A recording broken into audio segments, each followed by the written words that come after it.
you, Kendi. I appreciate you giving us those upcoming dates. And I just want to thank everyone for joining us this morning for an important topic. As we continue as a Chamber of Commerce, every time we have a membership survey, it's often one of the top items that comes up is workforce and training for the future. Education plays a vital role in preparing our workforce for the next generation. And we're delighted to have a panelist of distinguished education experts from the region. And what I'll do is I'll just briefly mention your names, and then in that same order, if you could just give a brief biography of yourself or about your institution, I think that would be helpful to get this started. And thank you to all of our attendees that are joining us this morning on Wednesday morning. I'll start off with Dr. John Kurelja, who is certainly not at all unfamiliar to this group from the Central Susquehanna Intermediate Unit. John has been a very faithful member of the board for the Chamber of Commerce, and we're delighted to have him join us. And then we have Dr. Patrick Jones from Penn State Schuylkill, and we're just delighted to have him here, and it's good to get to know him. And then Dr. Mary Lou D'Allegro from Luzerne County Community College is also joining us today. So we have a great group. And again, my name is Malcolm Dirk, and I'm Chief of Staff at Susquehanna University, and I'm Chair of the Governmental Affairs Committee here at the Chamber. So we're so grateful to have everyone here. And John, if you want to start us off by just giving a little background about what you do at CSIU and why this is an important topic for you. Well, I can't ever start this stuff without talking about where I come from, because that shapes so much of who I am and what I do. So I'm from youngest of 10 children. Dad died of a heart attack when I was 3 and came from an area of not having a lot financially. And that shapes everything that I do. So I've been a lifelong educator, and I hope to say advocate for kids. I've been a science teacher, principal, curriculum coordinator, superintendent, and now have the great honor of being the executive director for the CSIU, which is a service center that is the bridge really between the school districts and the state. We're very unique in that we have a 50-year history of not levying any taxes on the local community. We're an entrepreneurial entity that has to stand on its own while bringing services to our community. We live into 4 key values in everything that we do: service to others, equity in action, passion for excellence, and innovation for growth. And those are the bars we use to gauge what we get involved in and what we pursue. Very proud of our organization and what we do to try and help, and always willing to do more. Thank you, John. And Dr. Jones. Well, John, that's such an inspiring story. And I think there's going to be a theme here. Okay, so I grew up in Conshohocken, Pennsylvania, which was a mill town, and both the major employers closed while I was in high school, and my guidance counselor said, join the Army and get out of here. And that's what I did. And like John, one of the things that I learned along the way was the power and importance of education, which has guided my career as well. So I spent 30 years in uniform, but most of that was in the Pennsylvania Air National Guard part-time, while I pursued an academic career. So I was a high school music teacher and then a music professor, worked my way up through the academic ranks. And now I'm Chancellor of Penn State Schuylkill, and Penn State, as the land-grant university with 24 campuses, is about access and affordability. And our service area includes the Greater Susquehanna Valley Chamber of Commerce area as well. So each of the campuses has a geographic service area. And our goal is, and I love the 3 institutions who are here, because we are all partners in this effort to make education available to the citizens of the Commonwealth. Thank you. And Dr. D'Allegro, you're up next. Yeah, thank you. First of all, you can refer to me as Mary Lou, but I appreciate the respect. And I'm actually also going to continue the theme where I didn't actually grow up in Northeast Pennsylvania, but my family is from Nanticoke, Pennsylvania, which, as you know, that's where the main campus of Luzerne County Community College is located. And as I traveled around with my husband and also in my career, and I shouldn't have, but early in my career, I used to always apologize for it. Sorry, but I come from scrappy coal miner family, and that really is what never apologize. My family, yes, yeah, my family were coal miners. That being said, I also understand the value of education and higher education. I was in the corporate world for a while, and then I went back to school to get a second master's, and I was a high school mathematics teacher, and then started teaching college and went through the ranks as well. I'm now the vice president for academic affairs here at Luzerne County Community College. I've been here for about 3 months. I was fortunate enough not only to be offered this position, but I was actually in Missouri at the State Technical College there of Missouri. They are, and people who are in the circles know, it's probably the national leader in offering career-ready technical education. And so I'm hoping that some of that has rubbed off on me, and I'm bringing that back to not only Luzerne County Community College, but also Central and Northeast Pennsylvania. I also worked for Bloomsburg University for a while, and I lived in actually Bloomsburg, so, and did my shopping in Selinsgrove. So I'm very familiar with all of the area. I also graduated from the University of Scranton, so. Thank you to our panelists. We really appreciate hearing a bit about your background, and we're so grateful that you spent time with us this morning. Our goal today is really to provide our membership and the guests that are joining us as attendees into how educators are looking at the workforce needs and addressing any programs that help fill gaps in training and education for the next generation of workforce. And I want to just begin with the first question, and then I know all of you are capable of holding forth, and I hope you just dig into these topics, and we'll see where this goes. The 2020 census reflects a population decrease for all 5 of our counties in the chamber footprint: Union, Snyder, Northumberland, Columbia, and Montour. We often identify this as the export of young people from our region to cities, or brain drain. What programs or projects are you working on at your institutions to recruit and retain younger demographics in this region? And we'll start with Mary Lou, since you were the last in the introductions. Thank you. I appreciate that. Well, I'll start with, and it's not necessarily a new initiative, but in the last 5 years, the number of students, high school students that are enrolled in early college, that is, for those that may not know, but I don't think many don't, that have the opportunity and are enrolled in both high school and college courses. I've been here for 3 months, and I know that we work with at least 14 CTC and school districts, and we're also working on some funding that was received by the CSIU. We're also partners with several other higher education institutions, including a couple of Penn State campuses, including Hazleton, because they're in our district, unfortunately, but hopefully we'll have the opportunity to work with your institution, Patrick, with Penn State Schuylkill. And by the way, I forgot to mention that I actually did work for Penn State Berks, and we lived outside of Reading for a while. Anyway, we have several grants in the works, and we are collaborating with school districts to attract and educate students on high demand technical careers. Most of the grants and the funders, that is their focus. Those grant proposals at the moment total over $2 million.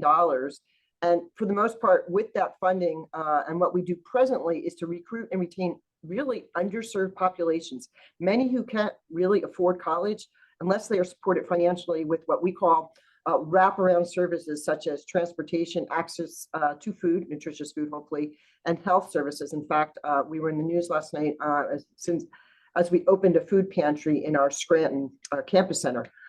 We also offer, because of the programs we have here on campus, health and dental clinics. And if you want to see that in action, come to our open house, that's a shameless plug, on April 1st in Nanticoke. You'll see all sorts of equipment and demonstrations, and actually our students, our current LCCC students, talking to high school students, convincing them to be at whatever major, because they get to use cool equipment. I don't think they use cool anymore, but and they like the faculty, because the faculty really care about them, know them, and help them to get jobs when they graduate, or even if they don't graduate. And to answer your second question, local industry and employers actually are helping. They serve on, and I'm sure for all of the institutions that are represented here, on our advisory boards. They provide job shadowing opportunities. And they've really stepped up as recently, probably in the last couple of years, to increase the number of apprenticeships and internships and to be our industry partners. And they've done that exponentially. And if I think I mentioned that I was a mathematics faculty, so I don't use that term lightly. Anyway, our employers, I guess, they could help by instilling and helping us basically in 7th and 12th grade students that education and training are valuable, and help the education community by promoting that these are these opportunities, because a high school diploma will get you a job in Northeast and Central Pennsylvania, possibly a good paying job, but training and education will ensure and help students basically meet their career and lifelong career goals.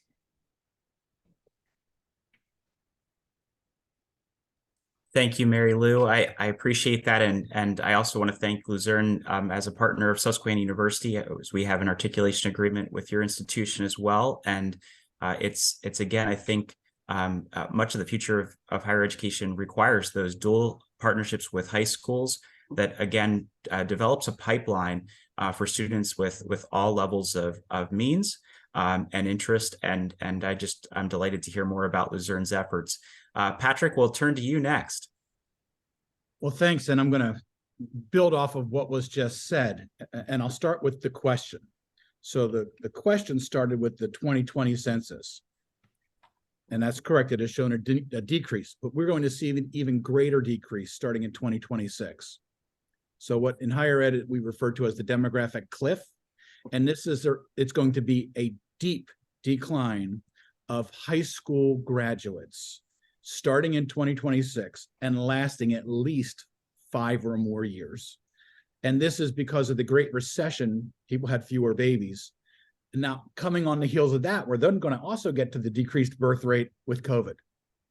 So we are looking at years of fewer and fewer and fewer 18-year-olds leaving high school to go to college, into the workforce, into the military. That's just the reality. And the Northeast is being hit really hard. So this issue that we saw in the 2020 census, it's only going to get worse. And exactly as you just said, Malcolm, in response to Mary Lou's discussion, we all need to be working together. And it's not just about keeping our young people, because even if we just keep all those high school leavers in our region, there won't be enough. We have to attract young people and convince them that they want to stay and make a life and a living in our region. So I'll pick up there. And one of the programs that we developed, and we launched it in 2020 during the pandemic, and it's gotten quite popular and would love to have more employers in it, is a program called Penn State Schuylkill Co-op. It is a 4-year full service program where students get, over their 4 years, 12 months of workplace experience. So they do 3 internships, a 3-month, a 3-month, and a 6th month, working with employers, plus they get career services coursework during the year that helps them develop job skills. First is just your typical job search, resume, cover letter, those things. Then they go out in the first summer of their first internship. Then the second year, they work on soft skills that employers know that we need. Working in teams, written communication, oral communications, problem solving, using data, those kinds of things. So the goal of this program, and we currently have 76 employer partners. It costs no money to join. And our team in career services and co-op will help you develop internship programs if you don't currently have them. And since the 3 of us on panel all were school teachers, it's just student teaching for every major, right? And so they go in the summer and they have their 3 months, and then a 6 months, and they graduate after 4 years. And we use a student teaching clinical model. So what happens is the student goes to the employer is asked to assign a mentor, and then the team from the campus visits, just like you would do supervising a student teaching placement, and make sure, is everything going okay? Are they learning what they need to learn? Are they coming on time? Those kinds of things. So we use the term cooperative in both senses of the term. People think of a co-op as a 6-month internship, and yes, one of those is part of it.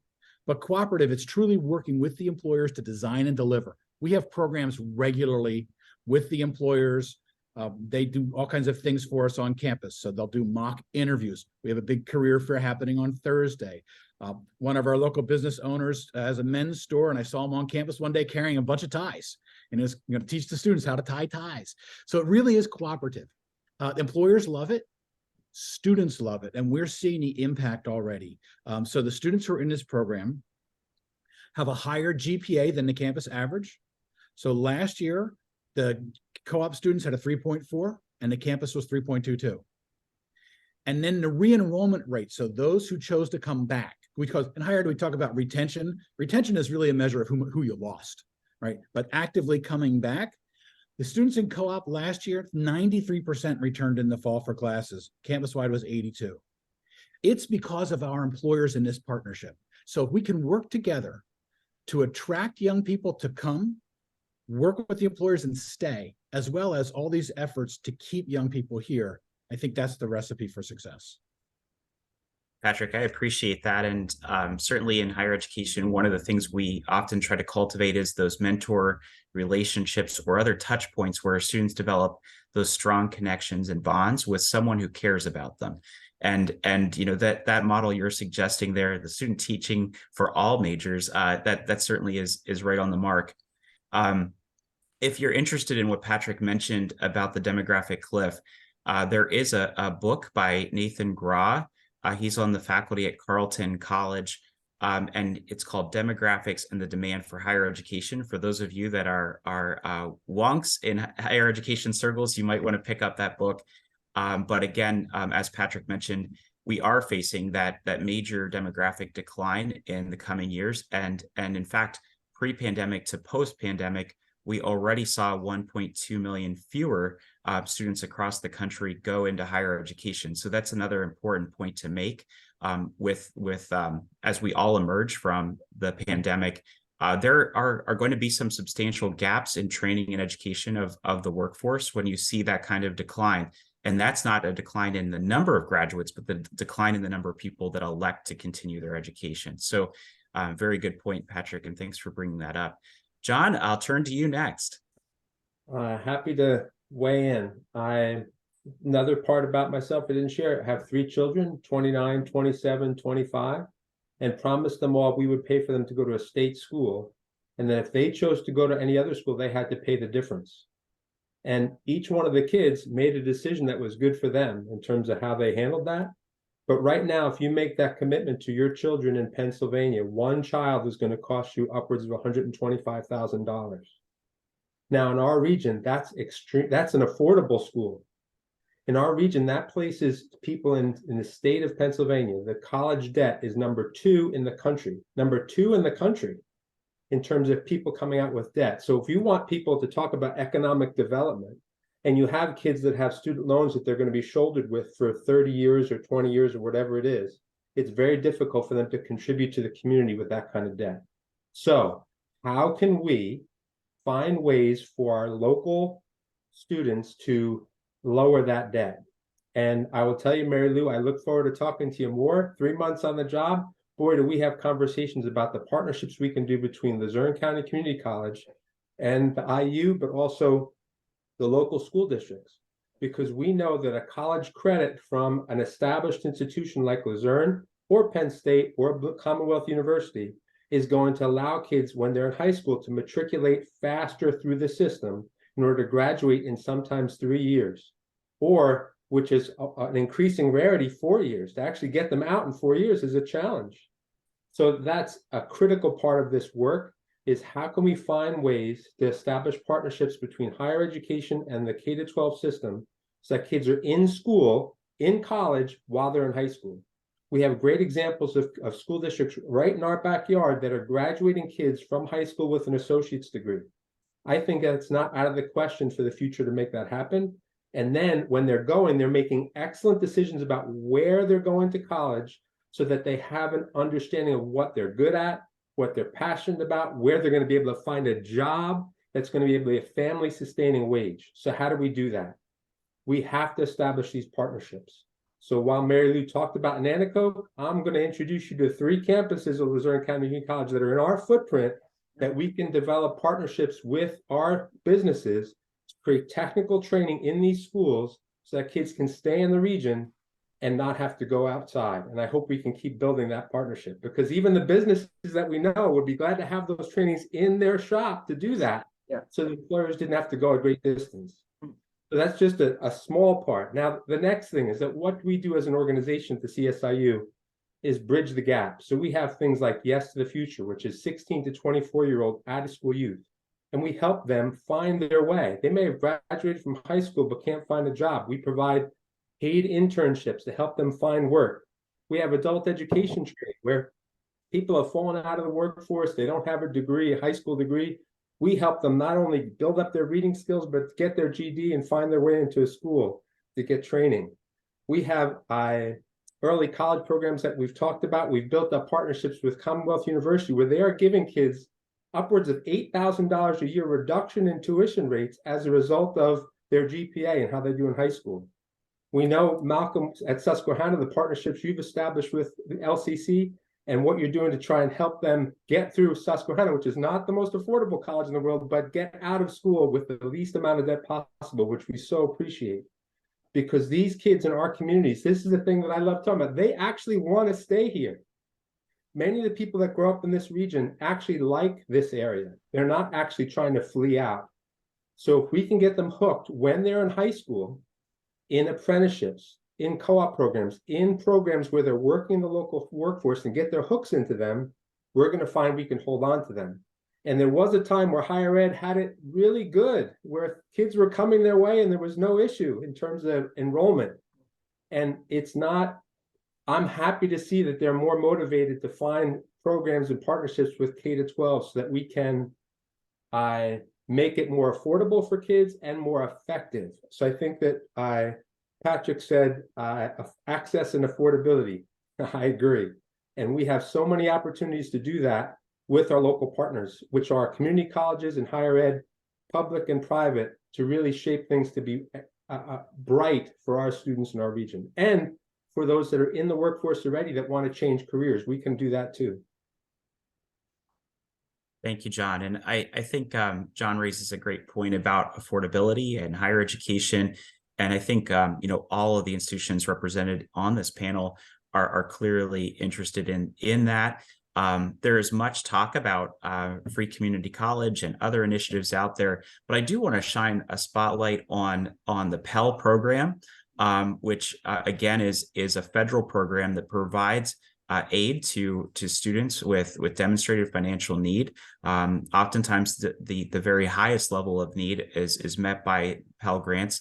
And in Pennsylvania, we're also fortunate to have FIA grants, which are a similar program to Pell, but a state-instituted program that's was started by the legislative branch.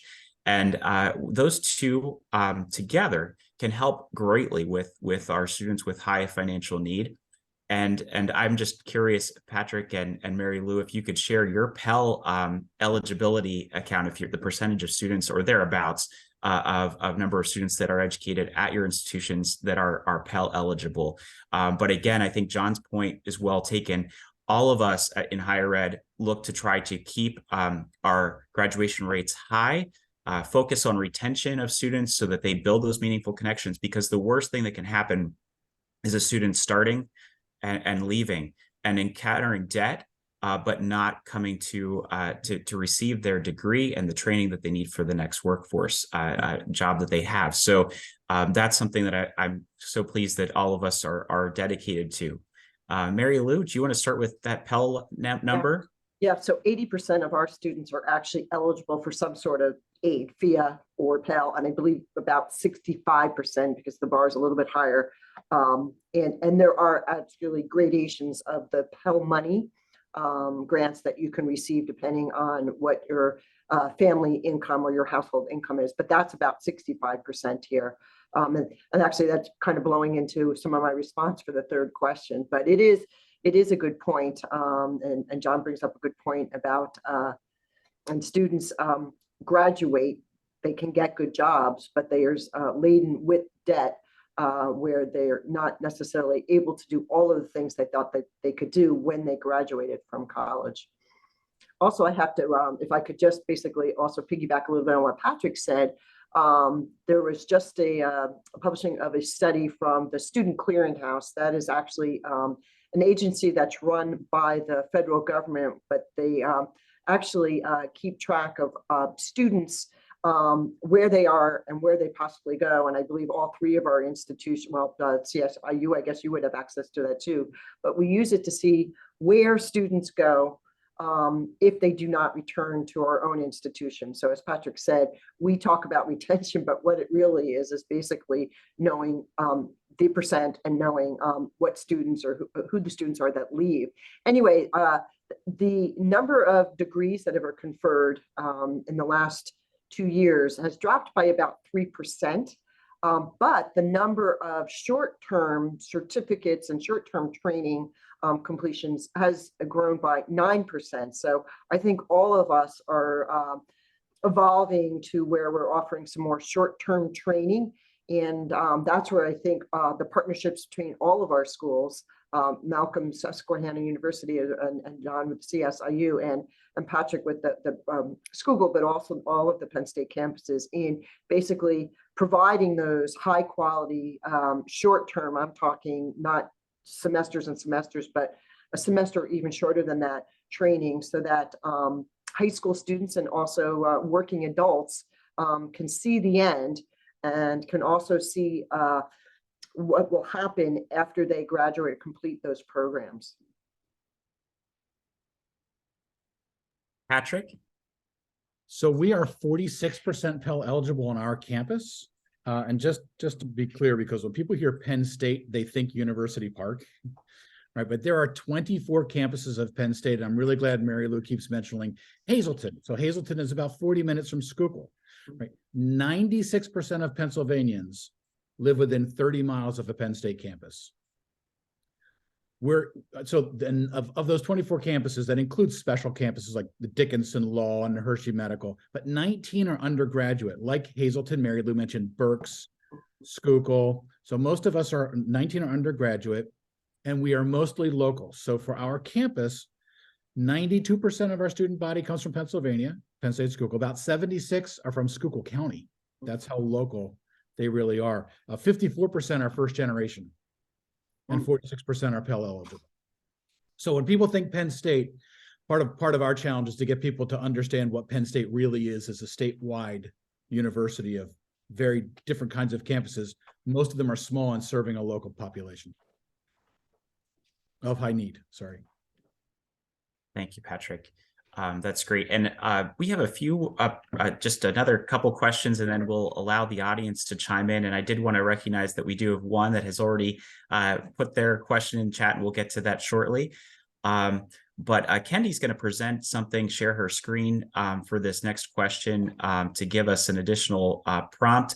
But as she's doing that, I'll mention that Susquehanna's Pell eligibility is at 30%, to just give you an idea of how our institutions are meeting the need. And again, about 30% are first gen. So and I'm sure Mary Lou and Patrick, they're seeing high numbers of first gen as well.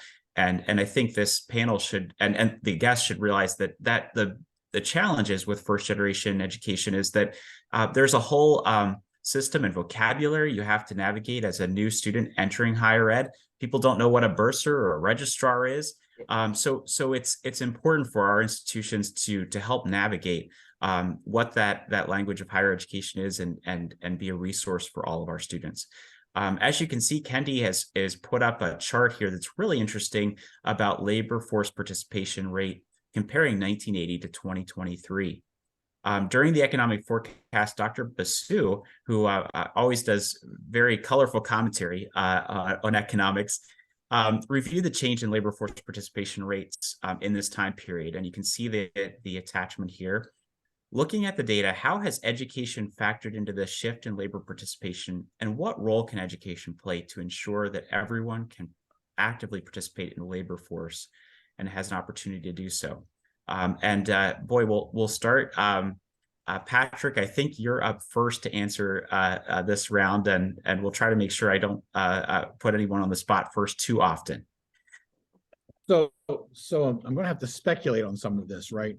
Because I don't know specific data to answer the question, except we are at a point where there are more women graduating from college than men, right? So part of what we see is, and it is, when, just to give it, I heard this the other day, when Title IX was put in place, men outperformed women in terms of degree completion, bachelor's degree, by 13 points, 13%. It is now women over men by 15%. So I can only speculate when we see more women in the workforce. So that has been, opportunities for women that have opened up and so on and so forth. But the question about education, so education has played a role in helping women then become degreed and credentialed, right? And so that they can move into the workplace in a variety of professions. At the same time, we've seen a loss of blue collar jobs that typically males would go into without a college degree, right? And so we're also seeing this decrease in male participation in the workforce. Beyond that, I don't have any data to go exactly to the role that education may or may not have played in this. Thank you. And John? Yeah, I would kind of go down Patrick's discussion. I don't have a full answer, but the things I can say is that the more we see a big issue in our region these days is mental health. And we're seeing it with our students as being a huge area of challenge, but it's not just our students. It's actually in our community, in our society, the role mental health has played. And one thing that I'll say is when you have both parents out working, the balancing of what happens at the home is extremely difficult and places burdens on our families that we had not seen before. So I think in the workforce, how are we supporting families who are two income, who have both people working, to help them raise their families? Because when that's not done well, we in the public schools see that impact. So while I don't have an answer for all of that, I think that Patrick gave us some insights there that were helpful. I do think that implications of having two working families who are struggling to get by has a detrimental impact on our kids. And we're seeing that play out in the increased challenges of our students coming into school. Mary Lou? Yeah, I'm going to echo what Patrick and John said. And actually, I know that Susquehanna University is probably a model for this, but is to increase the access across all demographic groups. That includes women, and I'll be honest, I am a product of Title IX. I'm not sure I would be where I am if I weren't given the opportunities as an undergraduate without Title IX. And also in basically I mentioned about our wraparound services, and I failed to mention, but part of that cadre of services is actually having a licensed counselor, because there are many articles and statistics from several sources that report that there is an uptick. In fact, I just read an article that at one institution, they are saying that 8 out of 10 of their students have seen a counselor, and about half of them have been in counseling or to the point where they're not sure that they can stay in school. So that is been an issue. I don't know if it's a recent issue, but it has come to light that colleges and universities have to basically take that into consideration and have those services available. To answer your question, Malcolm, I have 3 words for that: connect, connect, and connect. I'm a firm believer, as I know the other people on the panel are, of hands-on education. Our students, especially those that are in middle school and high school, are more of a tactile learner than they've ever had. And so learning by just sitting in a seat and watching an instructor is not going to necessarily work for all of our students. We really have to think of ways, and it sounds like we all are, of getting our students involved in real life training, get them involved to be operating equipment. For example, I taught trigonometry in a machining lab where we would talk about some things, and then they would go to either a lathe or actually to one of the machines and basically work through designing and then also producing products for a manufacturing situation. And things that we've been doing, though we really probably should be moving faster, is that we've been creating these mini movable labs. And I know the Penn State campuses are doing the same thing. In fact, we're partnering with them and possibly Schuylkill, I think, at some point.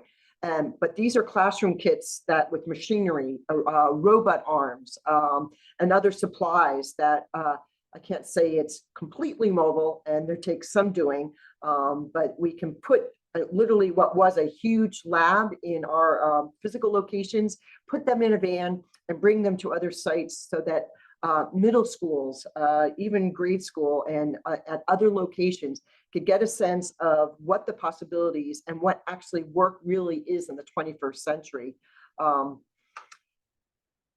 I also want to mention, I think this was brought up about, I think all of us, we primarily serve Pennsylvania residents, and for our area, that actually includes all the counties you mentioned, Malcolm, except for Snyder.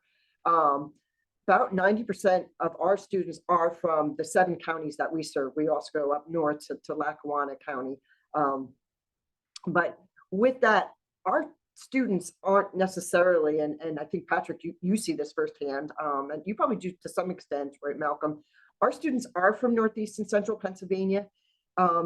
They're not necessarily as in our area. I mean, Wilkesboro has some great universities, and there are, and actually I graduated from the University of Scranton. But in many cases, their students are from New York or New Jersey or neighboring states. They come for school, they have a great experience, but most of them, and this is part of the quote unquote great migration, they will go back to their hometowns. Our students are from Pennsylvania and they stay in Pennsylvania.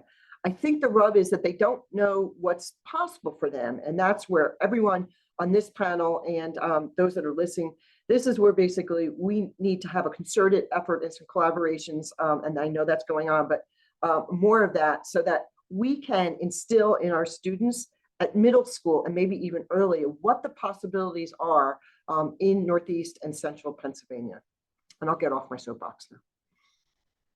Thank you. And move on to our last prepared question and move on to the audience questions after this. We are a few years into the Department of Education Career Ready PA initiative. What impact have you seen on students? Understanding this shift in K-12, what adjustments are being made in higher education to focus on job readiness? And I know some of you have already answered some of that, but we'll start again, I believe, with Mary Lou. Well, I mean, even the largest universities have become more transfer friendly, and I think that is fabulous. And I'm not sure that 15 years ago, like a student here would have even thought that it was possible to go to Susquehanna University or Penn State main campus. But now their transfer, it's not perfect, but the transferability of all of our courses is much easier for a student. And there's those sort of pathways, articulation agreements and students. Also, I think what it's done to most of our universities to some extent is, and we're still working on this, I'll admit, to sort of engender a shift in culture to learning for the sake of learning. And all of us will say, well, that's okay, but to also focus on curricula that addresses workforce needs and labor shortages and a stable workforce, and most importantly, lifelong learning. Thank you. And Patrick, we'll go with you next. So I would just agree with everything that Mary Lou has said. I think the dual enrollment, which she spoke of, which we also offer, lots of colleges and universities are trying to work with K-12 schools and working in dual enrollment. And also, as Mary Lou said, in addition to degree programs, having certificates. So we have some certificates, not as many as the community college has, but we have them, for example, in behavioral health counseling and those kinds of areas that align, say, with our psychology degrees and those kinds of things. So I think, as Mary Lou said, it's about working together better on articulation agreements. It's about the dual enrollment with the high schools. It's about being more career focused in some of our offerings. I think if there's anything I can say from the Penn State perspective that we've seen an impact of this, would be those things. John? Thrilled to be able to go last on this. Thank you so much. There was a number that was given out before about the National School Clearinghouse, and this is a request of the like, I'm going to do participation here. I'm going to ask people to chime in the chat. What percentage of students, when they go off from our local colleges, graduate not in 4 years but in 5 years? What percent of the students that go off to a 4-year school graduate in 5 years? I'm looking for audience participation. Give me some percent. Zach said 70. Bob said 60. What else?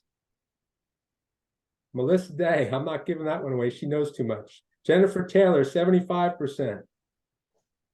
The actual numbers for a good school in our region are about 40 to 45%. Many more are in the 25 to 35% range of the kids that are going off to college right now and are graduating in not 4, but 5 years. So when I talk about that, think about the debt, think about that pathway. Then if anybody's out there and you want to watch something to kind of change the way you look at post-secondary training, look at the video, Success in the New Economy. It's a wonderful video to watch. We can put the link here for those who want to see it. And it talks about the fact that our economy is built in such a way that only about 30% of the jobs there ever will be are going to require a 4-year degree or higher or advanced degree. Only 30% of the jobs, no matter what you do. So there's 70% of the jobs that are going to require a high school degree or technical training. Go try and find a cabinet maker. Go try and find a HVAC tech person or a plumber or electrician. Those jobs are high-paying jobs, family-sustaining wages with benefits that will allow kids to stay in our area, to raise a family and contribute to the economy. When I say this, I'm a product of higher ed. I have my doctorate from good old Penn State, Dr. Jones, and I really believe in higher ed. But the point that we want to get over is the idea that we should send every kid off to a 4-year institution of higher ed. It's a bill of goods that isn't being cashed. It's not being able to do that because there's certain percentages about what the jobs are in the workforce. So what are we doing locally?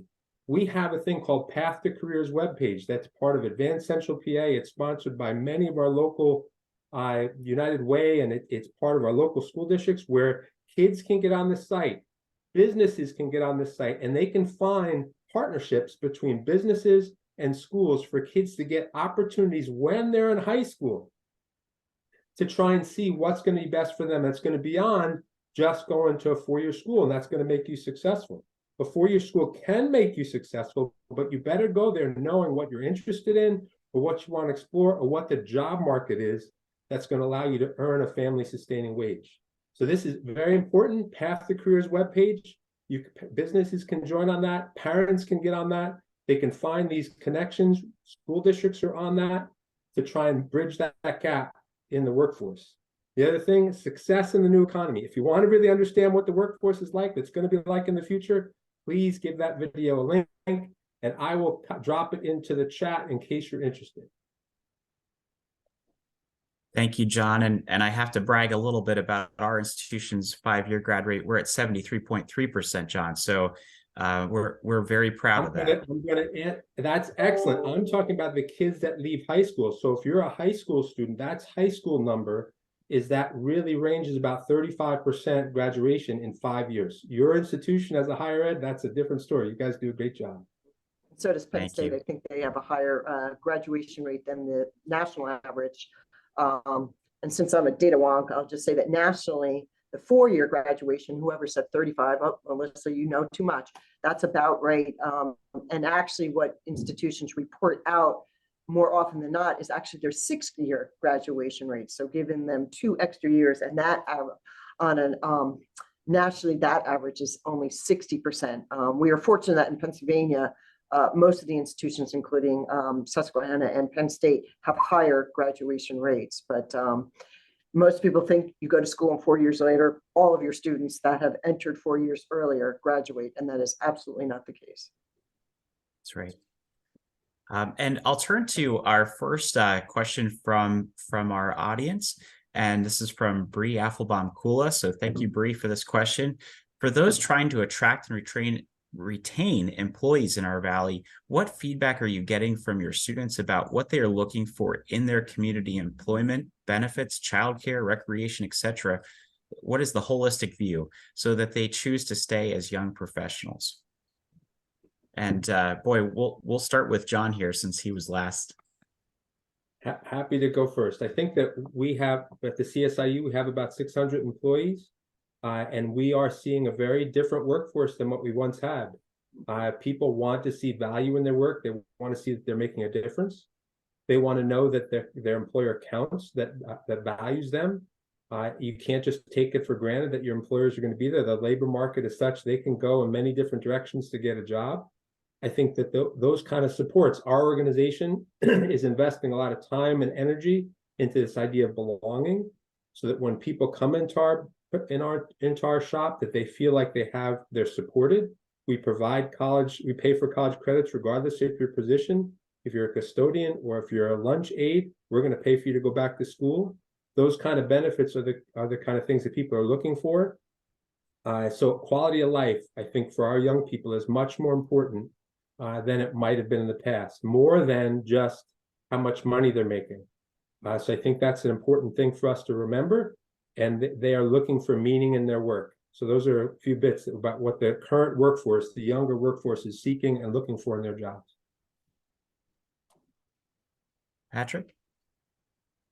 So years ago, a researcher who was at Carnegie Mellon at the time, he's moved on, he's at Toronto, named Richard Florida, published a book called The Rise of the Creative Class. And in that book, his point was as follows, is that what he identified at that time as creative workers, right? So people in technology and whatnot, that no longer were they going to move to where the jobs were, they were going to move to where the amenities were. And the employers would co-locate there. And now we're seeing that for all employment sectors, right? So as John's talking about what the quality of life part is, so biggest challenge we have in our area, first is housing stock, right? So there is not the kind of housing that someone starting out in their 20s wants to move into, right? Whether it's apartment buildings or townhouses that are for those kinds of things. They want recreation, right? So what do you want to do in your 20s, right? So when we're looking at Penn State Schuylkill Co-op, this is part of our conversation, right? So employers have a chance to develop a talent pipeline. And when in their 20s, then they want to go to pubs and bars and do those kinds of things and boutiques and cafes. And then in their 30s, they want to buy a home, start a family, right? There's different points in life where you want to spend your money on different things. But if you look at our region, those kind of things that people want to do in their 20s, they've got to travel to do those. So housing stock is an issue. We have lots of great outdoor lifestyle things. But, you know, for example, Schuylkill County has become one of the greatest ATV places. But that's really great if you want to do an ATV. But, for example, my wife and I are cyclists, and there is not decent bicycling, right? I mean, that's just one example. So I think we need to be looking at all the community amenities as well for those lifestyle things. And that's part of what we hear from our young people when they're graduating. They're looking for a lifestyle.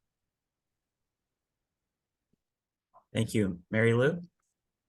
We have a lot of adults that come to us because it's for them, it's work employment style, I guess, for lack of better words, that they, in most cases, have a good paying job, but they realize that they don't want to do this for the rest of their career. They don't necessarily like the monotony of the job. They want more variety in what they do or more responsibility. So I agree with John and Patrick that there's a lifestyle that young people are looking for, but I think, and adults, but for working adults, I think that they're looking for the possibility to advance in their current career or change careers so that they can have a little bit more of an interesting, basically, work day when they're at work. I do think the pandemic has changed the dynamic a bit where people are expecting to work remotely, or there is more of that. And that's probably not going to go away anytime soon. So the opportunity for that type of work, especially for young people, as Patrick said, is probably very appealing. And that does exist to some extent in Northeast Pennsylvania and Central Pennsylvania, but probably not to the extent that it is in other small metropolitan areas. So we have to sort of maybe rethink where and how our current workforce is doing, and where they're working and how they're working. Can I build on what Mary Lou just said a little bit? Sure, John. One of the things that I see as a great asset, and I'm proud of the fact that my 3 kids have bought houses and live in our region, didn't leave. And that has to do with, if you can recruit talent from the region for your workforce, they understand the community. They understand the amenities, and maybe ATVers and not restaurateurs. I don't know.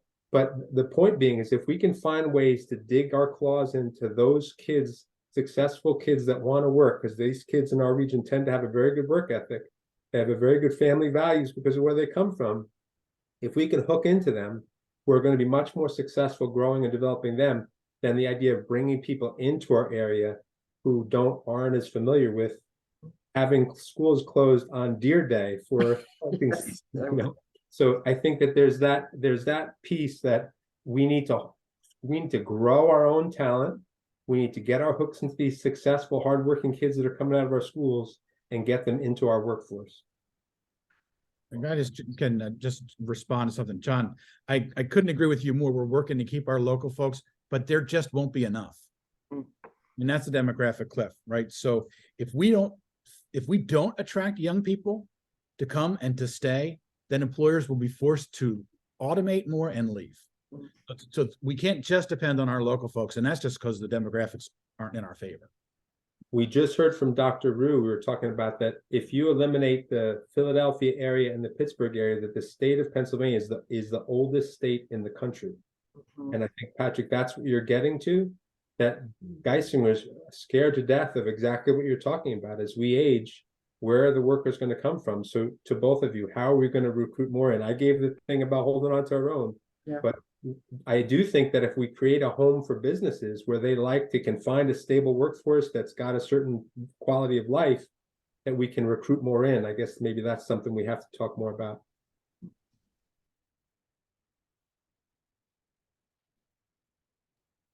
Thank you for this good conversation, and we'll move on. Bob Garrett has a question for us. A few years ago, with huge support from the business community, the PA Department of Education instituted a new metric known as the Career and College Ready Index. There's a question first to Mary Lou and Patrick. Have you seen any effect of this index on incoming students? And I'll start with Patrick. No. The difference that we've seen, actually, the Northeast Pennsylvania Manufacturers and Employers Association has a program called Yes, Your Employability Skills. And they work with high school students to get them to be working on those kinds of skills. So we've seen a direct impact from that program. And I'll be candid here. I don't really know. I do know, as Patrick just said, that on our advisory boards, when we're asking current employers what else they need from LCC graduates, mostly they go to the soft skills. So it's the problem solving, the good communication, working in teams. But I don't really know what that impact is. And it might be a while before that actually is sort of palatable. But honestly, I do not know. That's great. And Bob had a follow-up question for John on this topic as well. Have the school districts in the CSIU area been able to effectively adopt the index? Well, a guy by the name of John Dewey, if you're an education person, talked about education, and he gave a description of education in 1898. And the scariest thing about that description he gave about education in 1898 was that it looked almost exactly like schools in 2019. But then something happened. There was this little event that we all had to live through in terms of the pandemic. And it provided us an opportunity to see how we can do things differently. And then just before that, the state moved forward with this career ready PA, or career PA index. And the belief behind that was that instead of focusing just on test scores, like how you did on a math test on this one day, they were going to put metrics in to measure and rate schools based upon things like graduation rates, or things about attendance, or things about career development activities that happen on a continuum from K to 12. So if I were a superintendent right now, they have more flexibility than they've ever had in terms of how you structure your schools to meet the needs of kids. Now, that process has to do with that Path to Careers webpage, like you've heard us talk about, which the links have put on the chat, and how you can make high school look differently so that many students can finish their tests that they have to take for graduation by the time they're in 10th grade. So their junior and senior year can look completely different than what we ever saw before, and has led districts, many of them, to move forward with these partnerships with higher education, which accomplishes many things. It gets kids the idea to see what college feels like, looks like, how hard it is before they go off to school, and it's going to be a big cost factor. They can do that by taking classes in their own schools, or they can even, I think even better, get the chance to go to a college campus and take classes while they're juniors and seniors in high school. This gets them more prepared for when they leave. And that's the college connection. But I think I'm even more excited, because if you teach someone their why, they'll figure out the rest, is when you get kids into the workforce and they say they want to be a veterinarian, and they go work in the vet's office and they pass out because of the blood, they've learned a very valuable thing that's going to help them make better decisions about their future. So it's not just figuring out what you want to do, it's also figuring out what you don't want to do before you've paid $100,000 in school debt or whatever, tuition rates. So this opportunity that's available to all schools in our Commonwealth to get kids in the workforce in one capacity or another now, when they're juniors and seniors, has never been so available. Now, I would say some school districts are taking advantage of this, but schools are hard to change. Many of the teachers and educators we have are getting older. They've been in the workforce for 30 years, and they're thinking about what school was like when they were young, not the schools of what we need for the future. And that makes it slow to change. But in doing that, we can and have great opportunity, and there are districts that are making great strides around our region to open up the doors in their junior and senior year to get kids into the workforce in whatever capacity they can, so that they're able to make better decisions before they go off to school. And I never mind going last. Thank you, John. And Bob Garrett has another follow-up question, and this is for quite a few of us here. So related to the continuum of education, or bridging the gap, which John mentioned earlier, it occurs to me that the three of you, four including Malcolm, are actually living examples of this continuum. Can you explain to us how your organization supports the continuum of lifelong learning and the ever-changing requirements of being successful in today's workforce? And John, I'm going to call on you first this time. All right. Our organization, someone who I always valued, the name of Lynn Cromley, she described it as we are womb to tomb, which is really kind of incredible, that we help students with Project Elect, where we have pregnant moms and dads who are parents who are helping them stay in school and get a degree while being parents. We have programs for that student, that child who's going to be born into the workforce, pre-K counts, early Head Start, Head Start programs to help that kid get on the right track. We have programs for that mom who might have dropped out of school in terms of adult education to try and get her degree. We have an LPN program where we can get someone into the workforce very affordably, where they're making upwards of $50,000 a year. So our programming is specifically set up to help those students who might not have made it in the regular workforce. We have a Work Foundations Plus program. If you ever want to make yourself feel good about the world, go down to our Work Foundations Plus program in Sunbury and see the things we're doing with our special needs students to get them into the workforce when they're in high school, so they can find a productive way to contribute in our society into the future. So we are unbelievably blessed as an organization to fill in the gaps for public ed, to bridge between the school districts and the workforce, and also in large extent with higher ed as well. Patrick. So while primarily we are a degree granting program, right? So we offer the associate's degree, and so, for example, on our campus, we have 4 associate degrees, 11 baccalaureate degrees that are focused on the labor market regionally. But Penn State has 257 different bachelor's degrees, plus master's degrees, doctorates. So that's primarily what we do. However, we also offer youth programming. So 2 weeks ago, I think we had 54 middle schoolers on campus for a STEM Saturday with a couple of our faculty members. So we'll do things like that. We'll work with local teachers in a variety of ways. So some youth programming and whatnot. And then at the other end, we do workforce training programs, whether it's some career enhancement coursework. So for example, we're offering a course for grant writing, right? We offer a course in Excel, those kinds of things that you can sign up. We call those open enrollment.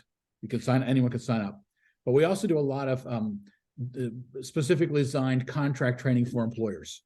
So for example, one of our most popular offerings is practical Spanish for the workplace.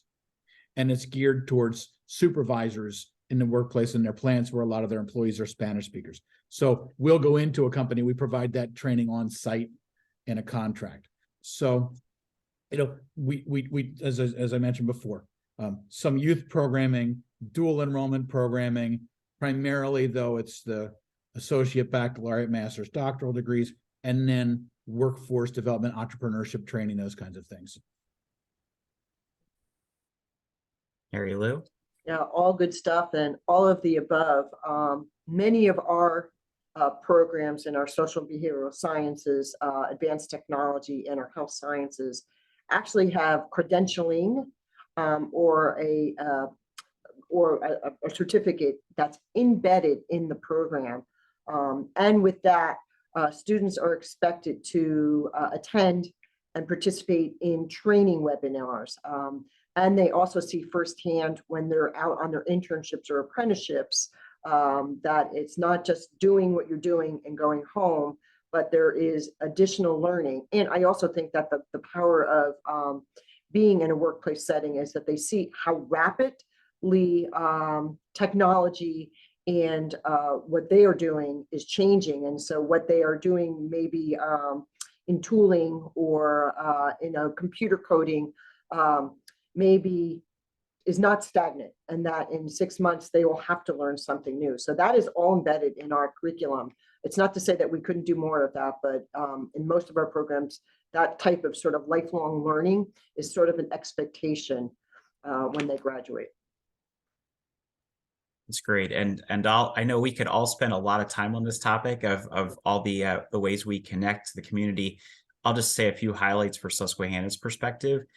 With Summit Early Learning, we have a partnership with that organization to have a childcare center on campus, which is helpful for our team to make sure that there's a reliable and quality childcare facility close to home, but it also has slots for the general community.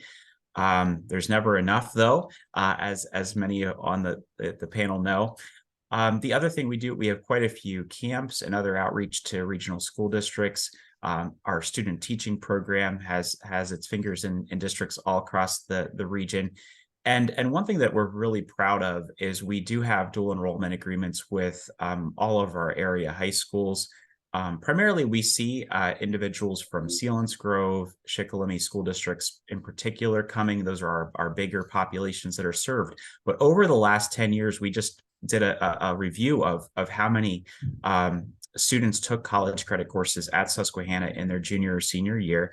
And over a 10-year period, it was valued at over $7 million in free college credits that our regional students had access to, which again, we don't talk about it enough, but it's an outreach that we do, and we hope it gives students a jumpstart for their college degree wherever they land.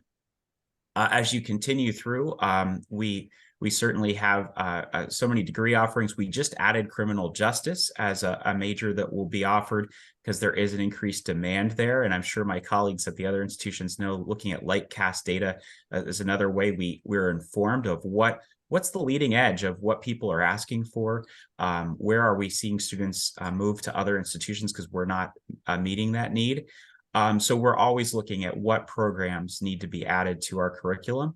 But at the other end, we have the Institute of Lifelong Learning, who, members of our community, many are seniors, retirees that come back to our campus for a monthly program to learn something new. But also just to think about the other offerings. We think of ourselves as a cultural and education hub.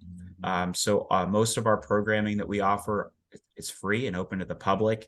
And a great example of that is we're going to have Mr. Perlman, the renowned violinist, here as well. So cultural opportunities for the Valley that are free for members of this community to attend. Malcolm, and I'm just going to do a plug for you, is that I'm not comparing other institutions, which I could, but I will tell you that when we look at our data and we talk to our districts, the work you guys do for your local community to bring kids in and have them take classes is awesome. You also have a program where kids study abroad as part of their experience that certainly broadens their horizons in a way that many people that I know that have graduated from Susquehanna come back and live in our region, but have a more diverse perspective on the world because of that experience. So kudos to Susquehanna. Thank you, John. I appreciate that. Are there any other questions from our attendees? I'm looking at the Q&A to see if anything comes in, but also I'll turn to my panelists here. Are there any additional remarks you'd like to share with this group? I don't want to go first, but I will if I need to. Oh, we got one coming in here, and this is anonymous. So the current local programs are not as robust as a main campus community college. How are you supporting the efforts of the Susquehanna Valley Community Education Project to establish our own community college to improve retention of local youth and address the non-participating adults from ages 19 to 65 plus, including in trade programs? And how can we get a stable stream of funding into workforce development if we are turning away the millions of dollars the state could offer to main campus community college? So that's a question. John, go first. I have invested quite a bit of time and energy into this. And what I will say is that community colleges are funded on a three-pronged stool. The three-pronged stool that they're funded by are local tax dollars, student tuition, and state funding. Okay, local tax dollars, student tuition, and state funding. We right now have, and it's just been debated, but to get a standalone community college in our region is upwards of about $2 million a year that would have to come from local dollars in order to make that happen.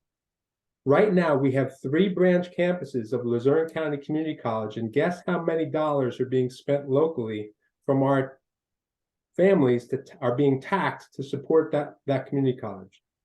None. There's no money that's being taxed on our local districts or local districts or counties to make that happen. Now, I'm actually in one part agreeing that there's no way that our local counties can afford that kind of an investment to bring community college to our region. They just have never been able to come up with that kind of dollars. There's not that kind of coordination across counties. So then if they even got that in, the state then would have to divide up the amount of money that's given to community colleges by another divisor in order to give money to this standalone college when there's already 3 campuses of Luzerne County Community College in our region. So the last part is that this is actually a push to Mary Lou, and why I want to talk to her more is that we have these 3 branch campuses in our region. Kids can get their full degree through these schools without having to go to the main campus. But we can do more. We can do more to try and develop partnerships with local businesses and have technical programs here locally that are not that where they don't have to travel back abroad. And that would be good for our local businesses and for our kids that are kids and adults, by the way, because if you don't know anything about community colleges, most kids that go back to community colleges are 27. They're not kids. They're not 18. They're coming back to try and learn something new. So it's not a fundable model for us to have a standalone community college in our region. But instead of that, we partnered with a community college called Luzerne County Community College, which is our footprint, who are bringing the services locally, which has been a great asset. Can we do more? Yes, but we've got a great step forward that we're building on. Yeah. Thank you, John. The check's in the mail. I'll just expand on it if that's okay, Malcolm, if it's okay for me to go next. Absolutely. Go ahead. Okay. So the current budget that was proposed for the state has community college funding at the same level as it was in the previous year. And as Patrick and John alluded to, the number of college-going students, traditional or non-traditional, traditional age or adult population, as we call it, is not growing. And since those are two prongs, and they're actually pretty hefty prongs of our current funding, probably from a financial perspective, it is not feasible right now to consider a standalone community college. That, and because the state has actually committed to a additional community college in the Erie area, and that will take a couple of years to get up and running with all of the accreditations and compliance that's required of all of our institutions. That being said, I'm just going to give a shout out to Melissa Day, who is actually our director of two of those campuses, that we are working with bringing and making more connections, and she's done an amazing job on this, of connecting the workforce to our courses and us to them.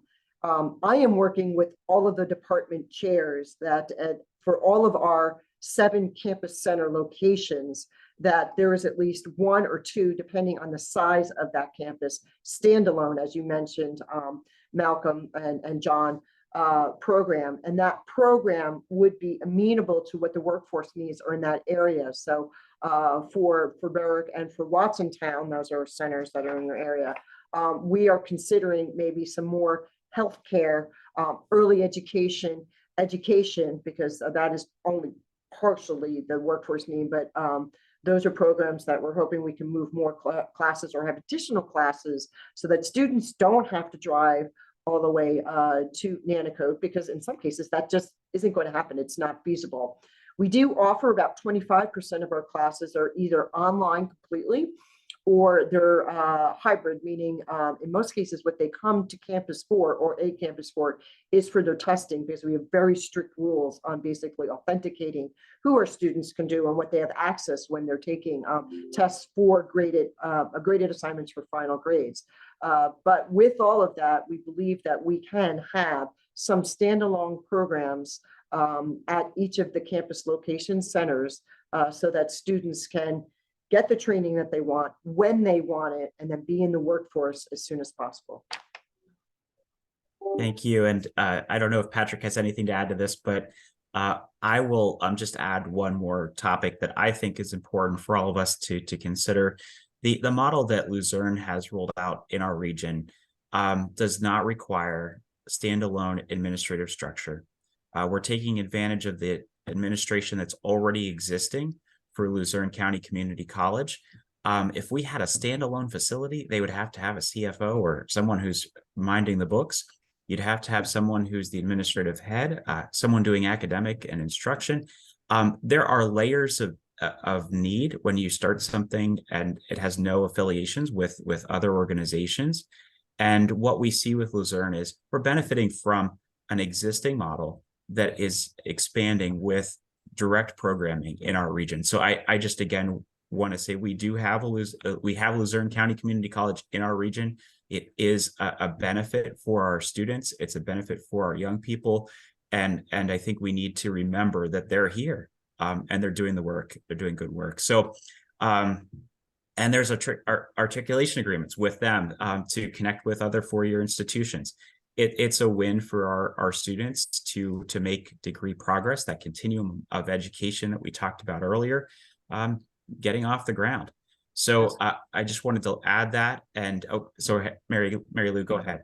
Yeah, I was just going to say, it's interesting you say that, because I'm going to make an ask of you, but we have four-year colleges that are asking to use our facilities to basically provide instruction for their students, but also our students too. And we have 2 such agreements right now. So I think the sharing where, maybe we could use some of your space, your physical facilities to offer Luzerne County Community College classes. But when I say that, it's not really offering our classes, it's really offering our classes collectively, because the goal is to have our students basically transfer to Susquehanna or a Penn State campus in a degree that we don't offer, to continue their education, or have them go into the workforce where they're continuing their training there. So I think there's a very good partnership amongst all of us, and we need to continue that. But as you said, that model of sharing our physical facilities and sharing our instructional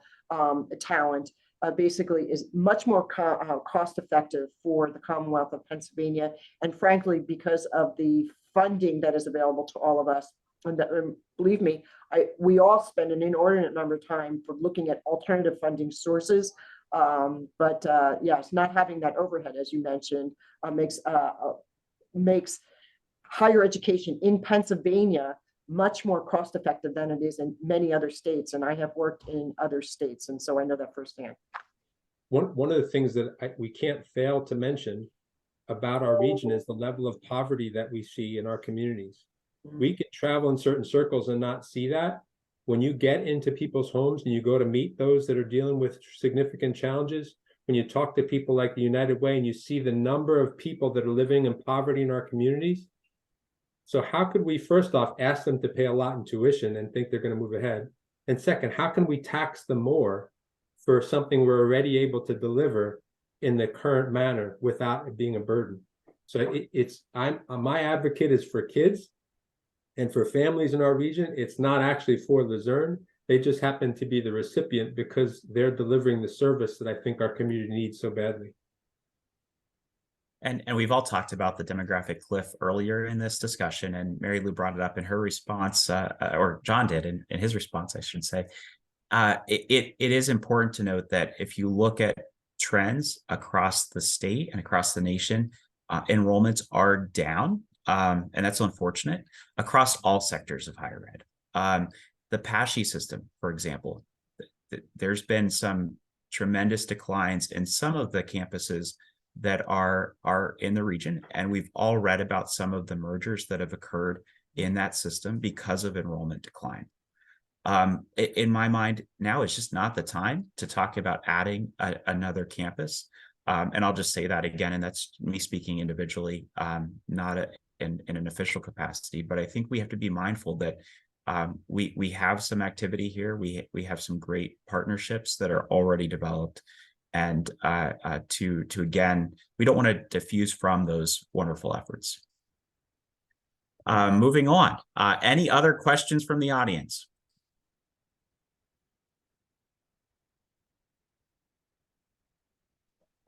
All right.